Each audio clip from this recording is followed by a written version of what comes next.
ওই বিষয়টা আমি এমন কোনো দিন নেই, রাত হলে আমার কান দিয়ে চোখ দিয়ে টলটলা পানি পড়ে। মোহাম্মদ আরমান হোসেন প্রায় 1.5 মাস ধরে তার ঠিকানা ঢাকা মেডিকেল কলেজ হাসপাতালের বার্ন ইউনিট। গেল 17 জানুয়ারি মোহাম্মদপুরের ঢাকা উদ্যান এলাকায় বাসে পেট্রোল বোমা হামলায় ঝলসে যায় তার শরীরের 12%। ট্রাক চালক আরমানের পরিবারে আছেন বৃদ্ধ বাবা মা, স্ত্রী এবং 3 ছেলে।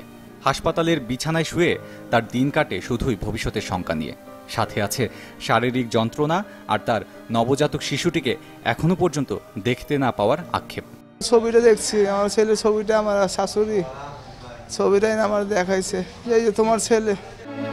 আর বৃদ্ধ বাবা ঠিক মেলাতে পারছেন না আরমানের ভবিষ্যৎ। ছেলে কাজ করবো না, হাতই নষ্ট হয়ে গেছে, যে হাতটাই ইয়ে গেছে। তো আমার ছেলে ড্রাইভার ছিল, গাড়ি চালাইতো, হাত নষ্ট হলে গাড়ি চালাবে কোনটা।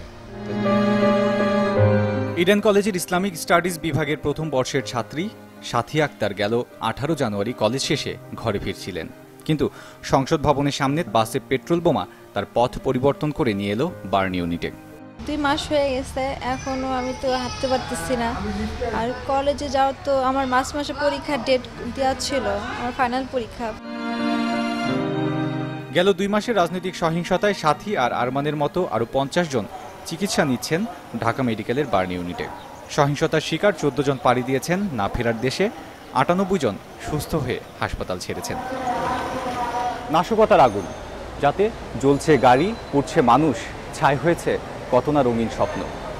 2 মাস হিসেব করলে 60 দিন, অর্থাৎ 1440 ঘন্টা।